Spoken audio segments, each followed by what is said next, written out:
Hi Math 253. In this video I'd like to introduce section 7.7 and introduce the idea of an improper integral.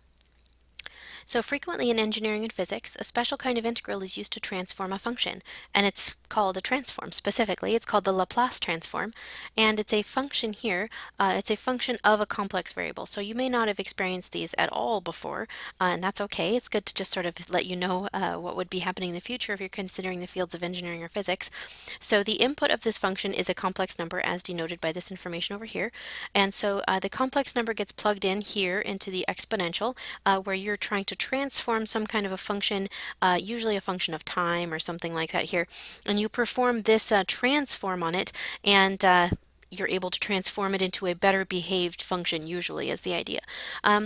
This function is specifically used for solving differential equations, analyzing systems like electrical circuits, harmonic oscillators, optical devices, mechanical systems, things like that. And it's also made use of in probability theory. This example, you may notice, has something kind of funny going on here.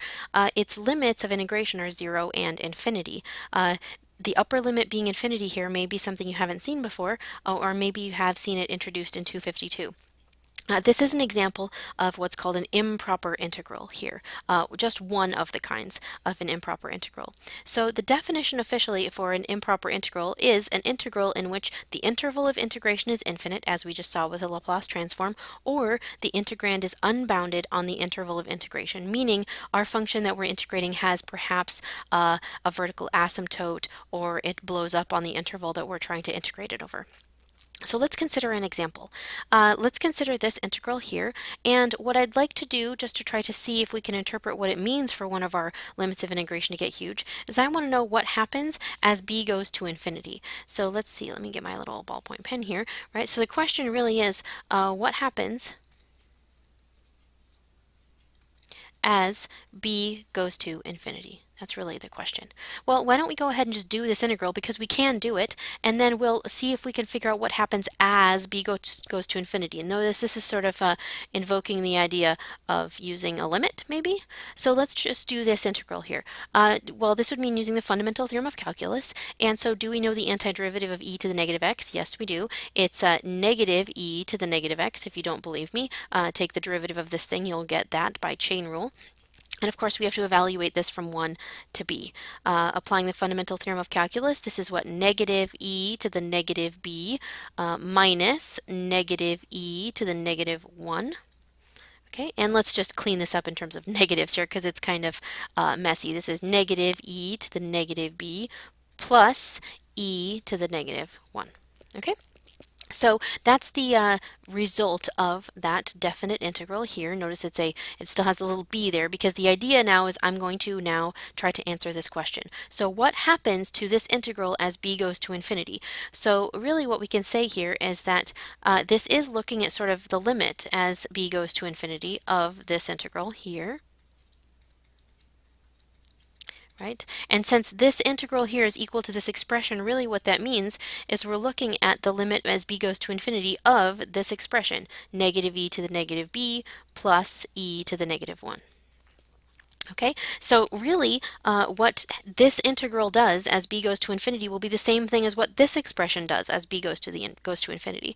Now we can use a bit of reasoning here, because as b goes to infinity, that means that this exponent up here is getting large negatively, and that means this e is going to do what? It's going to shrink away and just go to 0, right? E as the input gets large negatively, think about the graph of e to the x, right?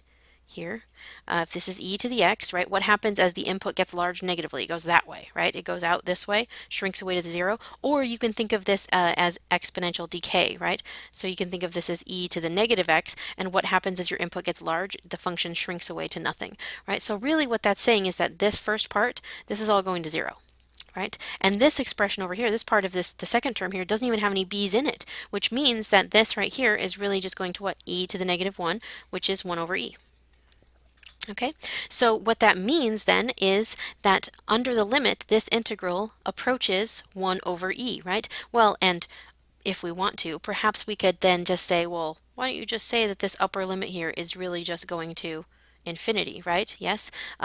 If you think about what this actually says graphically, what this statement over here says graphically, it says that if you calculate the area under this exponential decay function here, exponential decay looks like this, right?